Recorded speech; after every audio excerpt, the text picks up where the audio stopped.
Hey guys, I'll save you the cheesy I'm back intro because I'm sure this won't be the last time I disappear from the internet for a while. So I'll just get down to what today's video is about.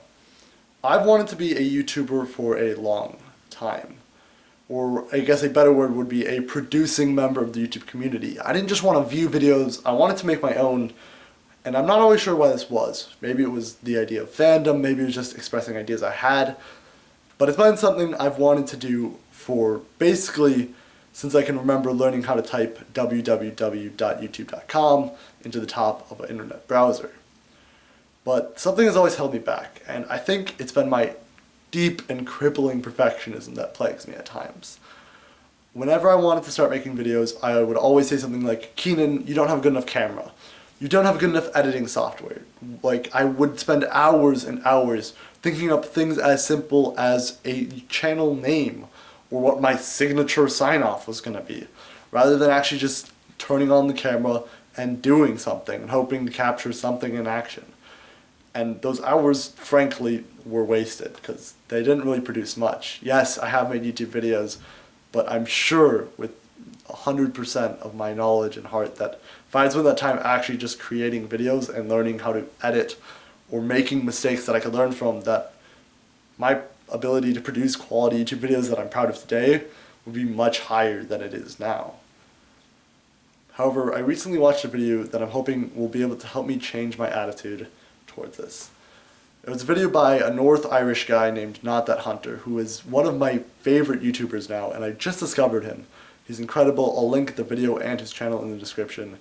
He doesn't have a huge following, and I don't know why. He's basically incredible.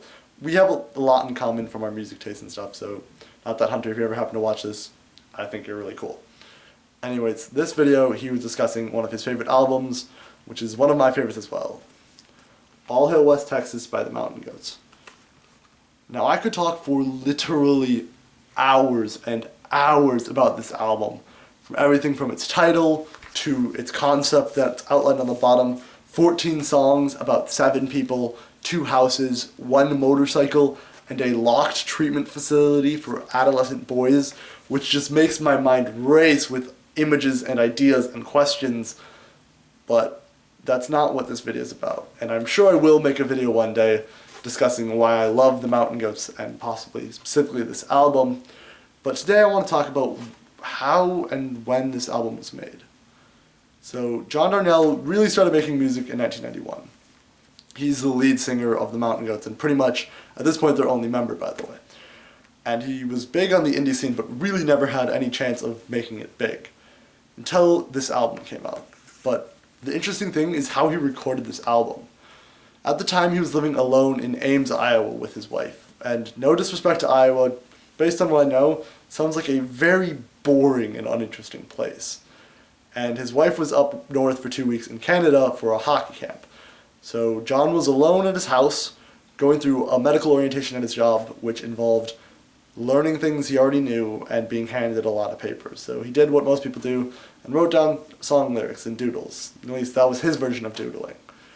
And so he went home, pulled out his old guitar, and started putting them to music. But then what amazes me the most is that he pulled out his old Panasonic boombox, basically broken down at this point, with terrible flaws, which produced the awful but amazing gear grinding noise that you hear at the beginning of All Hail West Texas songs, which I highly recommend you check out. It adds an interesting depth and perplexity to the album.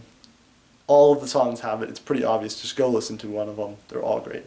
However, alone at his house for 2 weeks with nothing but some food he bought from Hy-Vee, a guitar, and an old boombox, he created an album that not only has blown my mind and changed millions of people's lives and contains such lyric gold mines as selling acid was a bad idea, but selling it to a cop was a worse one, or we were the one thing in the galaxy God didn't have his eyes on, 900 cc's of raw whining power, the pirate's life for me.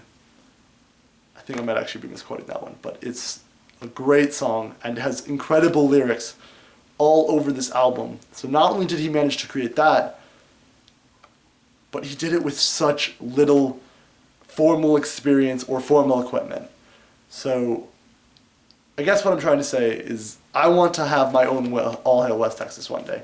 And this video probably won't be that, but I remember that before John wrote this, he wrote hundreds of songs that are either barely remembered or lost to the world and probably to himself even.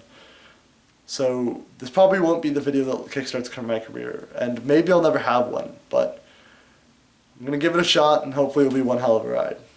I'll see you guys later.